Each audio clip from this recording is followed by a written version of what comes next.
can literally set timers on your phone, on your Google Calendar, to send a person a message. Like, so it's really inexcusable at this point with this type of technology that we have. Because, I mean, in my experiences, when I've seen guys that don't respond like that, it's because they are doing something they ain't got no business doing. Oh, that's right, Pete. Like, period. Like, because how hard is that? Like, you have to wake up, you got to go to the bathroom at some point in time of day, you have to eat, right? You didn't think about that person in that time. Especially with nowadays, it's so much you can do without even having to touch your phone. Where you can tell your Alexa app to go call the person or send that person a text. So it's just like, make the effort. Make the effort. If you're interested, my friend sent me a message the other day. Interested men act interested. So if you're interested, you're gonna act like it. I'm not a good phone person, right? But people, I am too. I'm not the best at that a lot of times because of my sleeping schedule and busy and doing stuff, and I'm more of a night person and different things. But you with that person, or you with, they will understand and know, and you know what I'm saying? You wouldn't leave doubt in someone's head to think you may be up to some, or blowing them off, or whatever the case. You know what I mean? So and everybody has the same 24 hours every day, Jay. So if somebody else can do it, that means you don't got no excuse doing it too. Everybody has the same 24 hours every single day. You can't be busy every minute. You just can't. Right. That's true. Love and respect makes you make different decisions. Interest make different decisions, and you can tell. Yeah. But I'll say this to you. If her block list is long like a whatever receipt, then that could be a problem within itself. Then she might be the problem. Right. Because your block list ain't supposed to be that long. If they ain't checking for you, that's a problem, sweetie. That's true. Yeah. Long as a CVS receipt. Right. That's long. Yeah. All right. Before we get up out of here, I'm going to play this video. I know, as y'all know, I'm a big shoe person. I know ladies always, if a man has got his outfit, they want to at least see you got on some clean shoes. You may not have to have the most expensive shoes or whatever the case, but you at least need to have some nice shoes on with your outfit. Or else, you know, ladies may think something ain't right here, you know.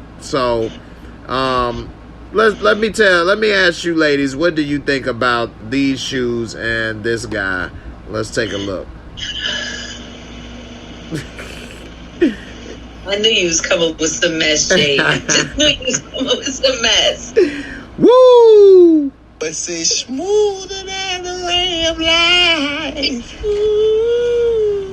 I shouldn't want these bitches in the daylight. I know I'm Jay, wrong. that don't apply to us, Jay. That does not apply to us. That boy say smoother than the ray of life. Somebody said that's how folks get shot. You over here filming me and putting it on Instagram, my dusty ass shoes.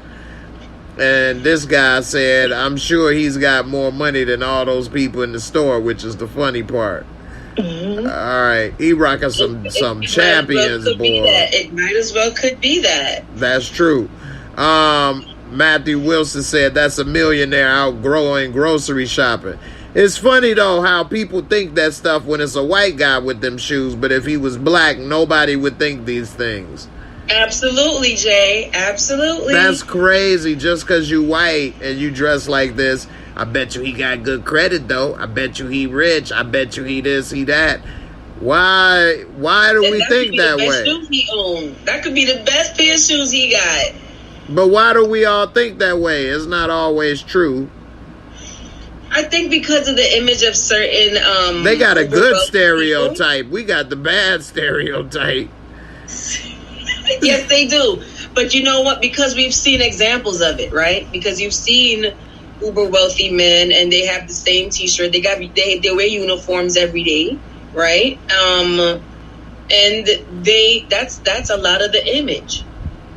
And then of course in the black community, the minute you get $2, the profile is real. You know what I mean? You need to spend $1.99 on your image.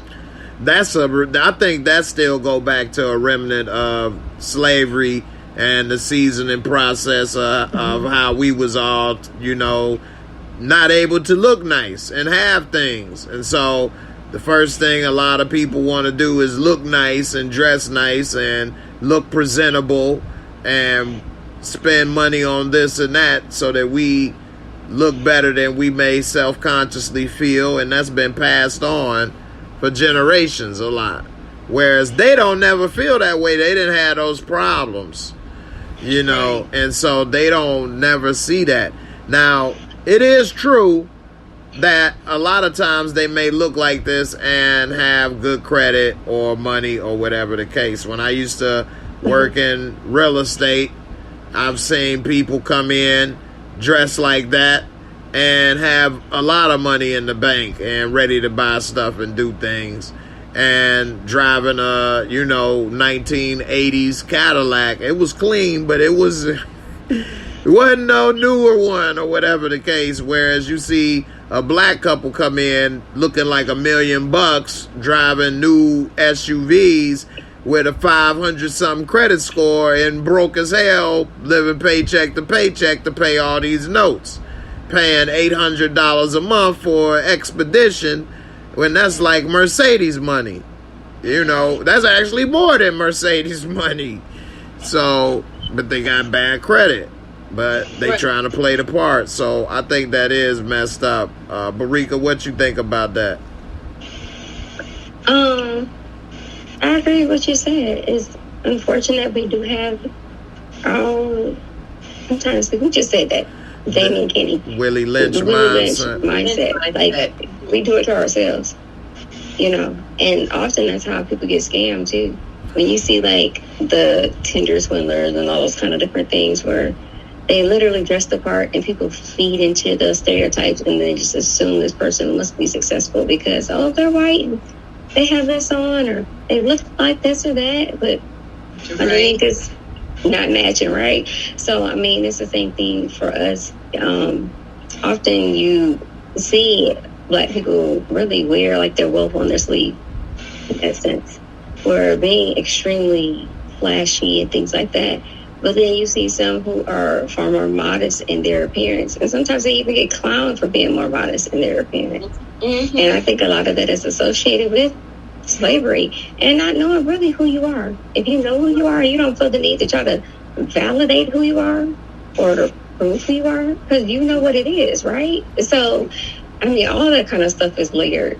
It's just really kind of pathetic, low-key. Like, to me, I buy what I like. I don't care if it's $10 or $2,000. But one thing I won't do is break my neck to wear somebody else's name.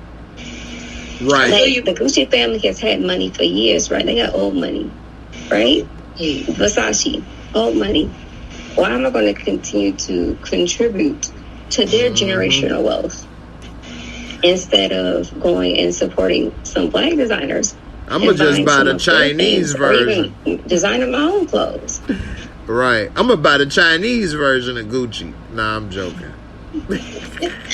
Poochie. Poochie. I want Poochie. Choochie. Give me Choochie.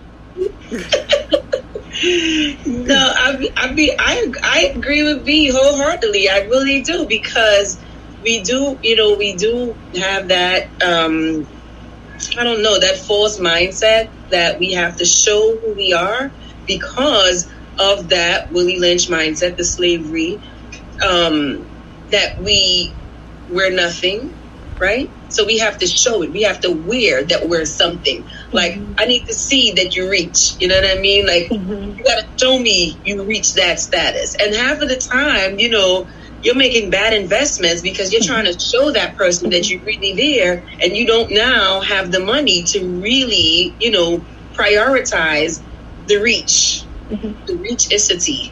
Okay? So, and then you see a lot of people say, there's a quote that says the rich people stay rich because they don't spend that guap. They just not spending their money. That's how they stay rich.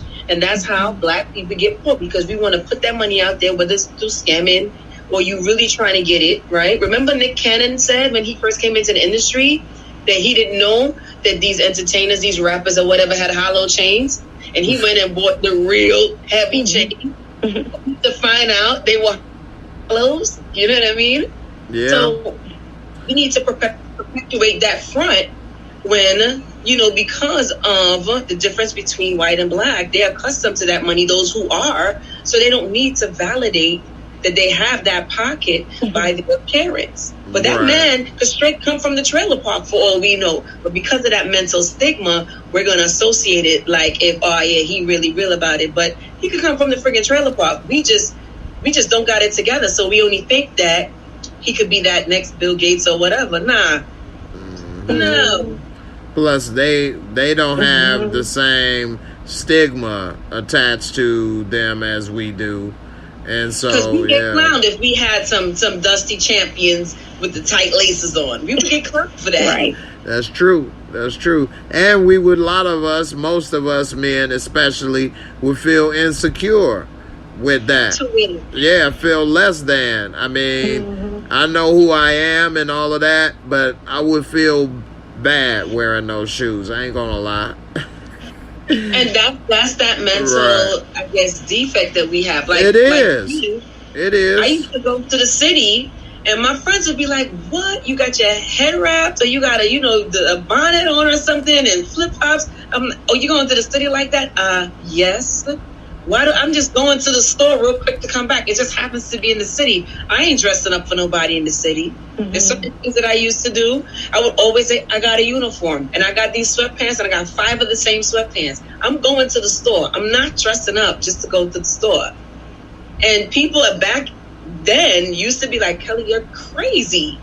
I'm not crazy. But it's a difference with you because your people, because your people wasn't born and raised here and don't have a lot of the same problems that people that are here have passed down to them. You didn't have that passed down to you from your mother and from your mother's mother. So you know what I'm saying? I'm see it from a different pair of eyes.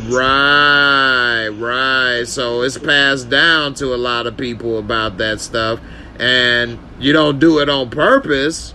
You know, but your parents, they want you to look a certain way and don't want you to go out the house without, looking presentable and things because of the stigmas that they had and things that's been passed down to them, So that's the difference. I get it. I know my dad say never leave the house without a clean pair of drawers on. Well, that's a fact. Well, maybe, Jay, the demographic is changing now because you see our little brown and black kids go to school in Spider-Man outfits now and their best cult costume because they really love it. And the parents of our generation, they're not caught up into you have to look like this outside. And go ahead with your Spider-Man outfit, and it's 4 quarters at that. You know what I mean? So, what you said the other night, Jay? You called it what? Floods. Floods, exactly. Right? They don't care if it's floods because they love that. High waters. Maybe changing a little bit now. Before it'd be like, no, you can't wear this costume to school. Now it's like, go ahead, George. Put it on, and they don't want the headache. Yeah, plus it's Wednesday. You could be Hulk. Yeah, that's different for kids, but also the fashion has flipped where the nerdy look and floods is kind of in now. You know, wearing the black rim nerdy glasses are now the cool glasses. Some people even wear it with no lenses. Like, what? I saw a guy with the Dwayne Wade shades on the other day, and I was like, oh, different world. And he was like, what? What, the flipped up? He didn't even know. He didn't even know. I didn't even think exactly. He was like, what? And I'm like, oh. He probably didn't even know what it was. Right. I know. The way he acted, like, what? I was just like, go ahead. It looks nice.